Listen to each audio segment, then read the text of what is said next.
A massive lover of 60s music. It's the decade I wish I could have been there in, and there are so many acts that I wish I could have gone back and said hello to and spoken to, and that I'll never get the chance to. So imagine my delight to be able to say, joining me on the show now, Davy Jones, Mickey Dolenz and Peter Tork of the Monkees. Fellas, good morning. How you doing? Hey. I'm all right, sir. How are you Steve, guys I'll doing? tell you everything any of them said. You just asked me.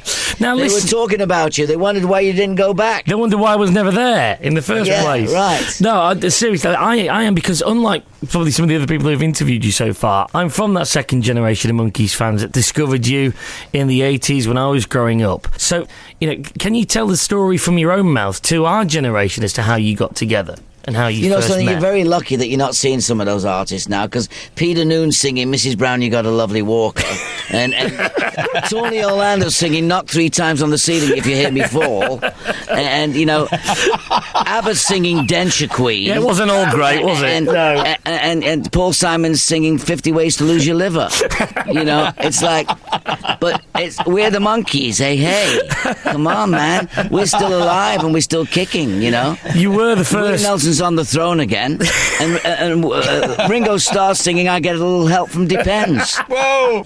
Do you remember the day when you first met each other? Well, vaguely. It was kind of interesting, how you guys are the group, meet each other, and we shook hands. Hi, Mike. Hi, Mickey. I mean, Mickey and I both knew Mike from before, and you'd known, Davey, you'd met one of these other guys. I can't remember what the story was.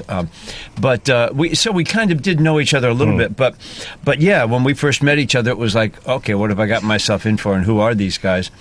I always introduce myself to them when I see them now. I say, hi, I'm Davy Jones. How you doing? Just in case you've forgotten. I don't remember my mother, so it's a little tricky. No, I actually went, before we decided on this tour, Mickey and Peter were in the old folks' home in Hollywood. And I went to see them. I said to Mickey, do you know who I am? And Peter said, ask the nurse, she'll tell you.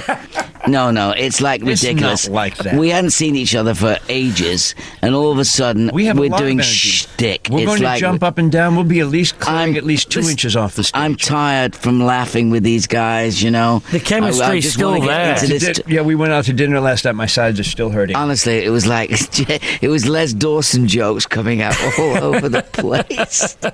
No, come on, let's have some fun. We're going to sing some great songs written by great songwriters. And, Absolutely, it's like, and Dolenz is going to be singing Pleasant Valley Sunday, and I'm a Believer, and I'm Not Your Stepping Stone, and all the rest of that stuff.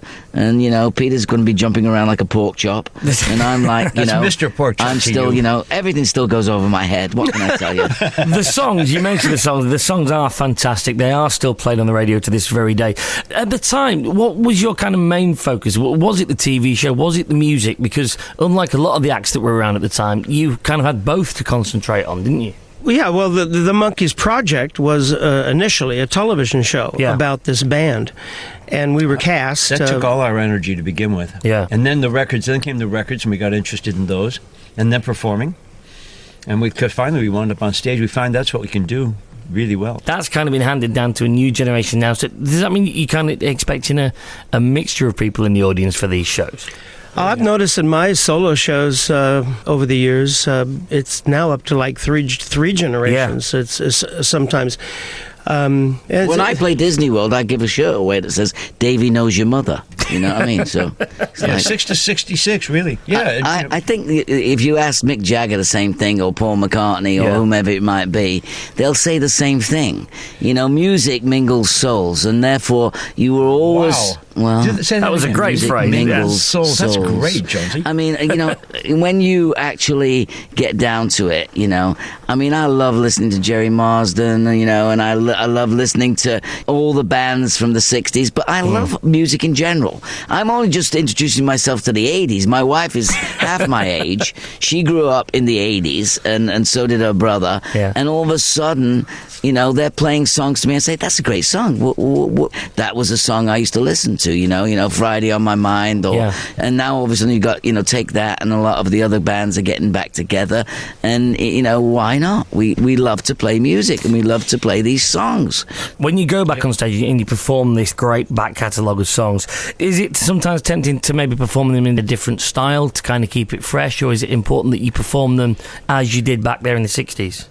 You know, that's a good question, because when you first you go through doing the songs the way you're used to doing them, the way and then you say, well, come on, I've done this, let me do these other things. And you do them a different way for a little while, but after a bit, you go, no, it was the original way. You know, and not only is it a question of pleasing your audience, which is part of the equation in any case, but it's also true that you can't do the songs differently than they were originally done and really have the same enjoyment doing them. Somebody else can do them differently. Yeah. And sometimes just for the fun of it. I mean, once we went to, I thought love was only true in fairy tales. Yeah, you can do a reggae. And actually, reggae works really well, and I'm a believer. Yeah. And sometimes we break into it just for the fun of it. But when you go, bum, bum, bum, bum, crowd go wild. That just gets me, that gets my blood cooking. So we got to do them the Pleasant original Valley way. Sunday has a great riff. Yeah, that riff. How are you going to do anything without doing that riff? It's like doing Clarksville with dum bum.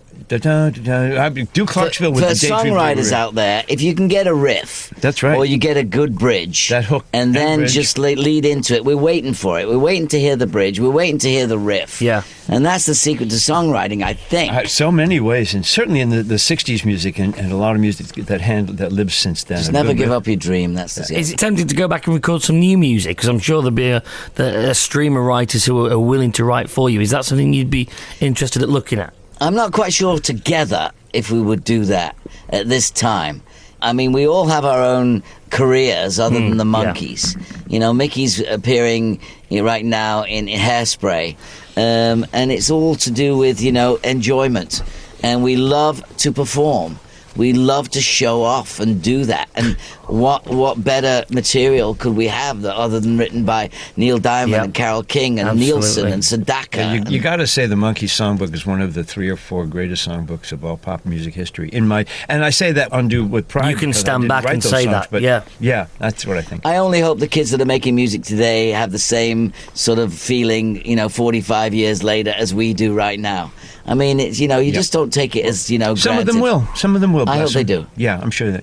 It's amazing to hear that the chemistry is still there with you guys, and we're so looking forward to coming to see you. When you talk about chemistry, it's talking about Mickey using these cough drops. I've been to Sheffield a number of times because my daughter went to university there. Well, so I was there quite a few times. Because it's a good thing, too, because if you look backward, you'd miss it. And my dad used to drive for one of the foreman at the works, and he says, I'm going to swoop over to Sheffield, and I'm going to swoop down to Derby, and then I'm going to swoop back to my... and my mother would say, Harry, would you stop swooping all over the place, please? And on that note, I have to say goodbye, guys, because we're running out of time. Thank you so much. Guys, thank you for joining us. Thank you. This. All the best. Thank you. Cheers. Bye-bye.